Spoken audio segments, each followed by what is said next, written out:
Qabil.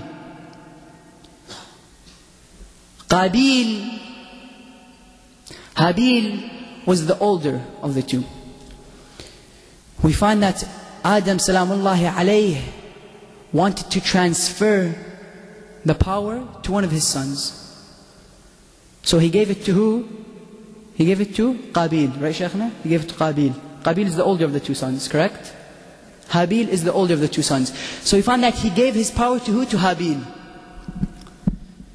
So then Qabil comes forward and he tells him, he says, I am the older one. Why is it that you have given it to him? I am the one that has all the rights. He told him, I want you both to put forward your offerings to Allah, and whichever one He chooses, then I will let you to uphold my power after me. So we find, brothers and sisters, that they both come forward and put their offerings. Qabil comes and puts his ears of corn. Habil comes forward and puts his sheep. They wanted to see which offering would Allah accept. They both put their offerings, and a lightning bolt comes and consumes the sheep. Comes and consumes the sheep, meaning what? Meaning he has been rejected. Qabil was furious. Qabil could not understand why Allah has not accepted his, and He has accepted his brother's. What did Qabil do? Qabil attacked his brother Habil and he killed him. What happened? Allah sent a crow to cover his brother Habil and to teach him how to bury him. What did Qabil say? Here's the point. He says, Ya waylata, a'ajiztu an akuna mithla hadha al-ghurab. He says, woe upon me. Have I not even been able to achieve, to even be like this crow? Meaning what? Meaning, subhanallah, I have become even worse than this animal. You and I have the ability to be better than the angels. Yet at the same time, if we do not understand our purpose as human beings, we would be worse than the animal. On the other hand, look at Rasulullah sallallahu alayhi wa sallam. As him and Jibreel were entering the Mi'raj, the ascension, there was a line which Rasulullah had to pass. He told him, Jibreel, I am passing this line, are you not coming with me? He told him, Ya Rasulullah, after this line, La jinnun wala ins can pass it except you, Rasulullah. He told him, what will happen if you come with me? He told him, not only will I vanish out of existence, but my wings would burn. This is Rasulullah sallallahu alayhi wa sallam. He's a human being. Rasulullah was a normal human being. He was a man that ate. He was a man that walked in the streets. Yet how is it that he was able to reach the highest levels of potentials? It was through his akhlaq. It was through his morals. It was because he understood what life is truly about. The message that I want to leave you and I, after we leave this place, is that you and I have a purpose on this land. You and I have a purpose in this world, brothers and sisters. Do not spend our time, please do not spend your time in vain acts that will neither get you closer to Allah, neither get you farther away from Him. You and I, brothers and sisters, have the potential, have the ability to reach the highest levels of potential. We have the potentials to reach the moon, to create the largest of buildings, to run the largest of organizations. Yet what do? We spend our time in vain actions that will neither benefit us nor harm us. This is the difference between the human being and the animal. This is the point that I want to reach to you today. Is that we find that similarities between the human being and the animal are so much. Numerous similarities. Both have intellect, both have morality, both have strength, both eat, both sleep.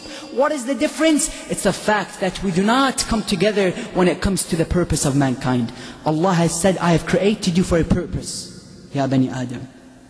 Ya ayyuhal insan, innaka kadihun ila rabbika kadhan famulaqih. What is the purpose of our existence? It's the fact that you and I should try our best to attain the levels of perfection. What does this mean? People come to me and they ask me, brother, Why did Allah give us a goal that we're never able to reach? Perfection. As much as we try, let's admit it, we can never be perfect beings. Why did Allah give us a goal that we can never attain? You find that Allah answers this question beautifully. He says, وَمَا خَلْ He says, يَا أَيُّهَا الْإِنسَانِ إِنَّكَ كَادِحٌ إِلَىٰ رَبِّكَ كَدْحًا فَمُلَاقِيهِ. The goal of you, O human being, is perfection, but you will never be able to attain it. So what shall you and I do in this world? To try to strive towards perfection. This is the key word right here. The goal of mankind is to strive. كَادِحٌ إِلَىٰ رَبِّكَ كَدْحًا. Otherwise you and I will never be able to reach perfection. The fact and reality is that our purpose is to strive towards perfection. We have a purpose in this world. You find that the animal, and I end with this note, the animal, brothers and sisters, was born in this world and he dies with this world. Please give me your attention so that we'll be able after this to finish and listen to our dear Shaykh Ahmed. We find that the animal lived in this world and died in this world. What happened to the human being? Many people believe that this world is our final abode, or this is the only part of our life right here, alam al-dunya. You find that we were existent in 3 different worlds before alam al-dunya. Subhanallah, understand this. You find that you were sent, number 1, to alam al-dhar. Allah has sent us to 6 stages in our existence. Allah sent us to alam al-dhar. After that, He sent us to alam al-aslab. The 3rd stage of our existence was to alam al-raham, in the wombs of our mother. The 4th stage is alam al-dunya. What is Allah trying to tell you? He's saying, oh human being, this is only a part of your existence. Understand this. This is only one stage of our life. Alam al-dunya. After that, we will go where? To alam al-barzakh. And then we go to alam al-mi'ad. Allah is sending a message to you. He's telling you, do not think that this is the last stage of your life. Do not even think that it's the first. This is the 4th stage of our existence, alam al-dunya. Alam al-dhar, alam al-aslab, alam al-raham, and then alam al-dunya.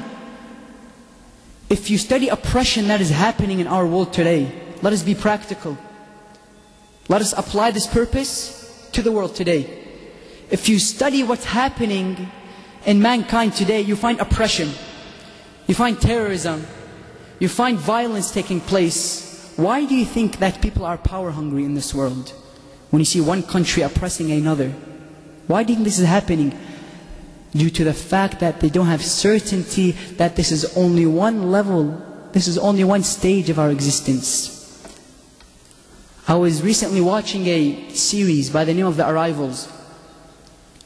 And you find that in this series they speak about the New World Order. What is this New World Order? You find that our children, when watching the TV, are programmed to have a certain mentality. You find that when students sitting in school, they are taught to have a certain mentality. You find that this world is programmed so it can create a droid, so that it may be able to create a droid, so that we may all be able to think a certain way. You find that people are trying to reach the highest levels of power in this universe. When I contemplate upon this, brothers and sisters, it all goes back to the fact that they have not realized that this is only one stage of their existence. They have not realized that after this you will have alam al-barzakh and alam al-mi'ad, where you will be testified for that all you have done. يَوْمَ تَشْهَدُ عَلَيْهِمْ أَلْسِنَتُهُمْ وَأَرْجُلُهُمْ وَأَيْدِيهِمْ وَأَرْجُلُهُمْ بِمَا كَانُوا يَعْمَلُونَ. We ask Allah subhanahu wa ta'ala to allow us to understand the purpose of our existence in this life. Brothers and sisters, I ask you sincerely that when you leave this center, when you leave this place, actually try to strive towards perfection. If your daily activities are simply waking up, going to work, going to school, watching TV, eating, sleeping, no, this is excellent, very good.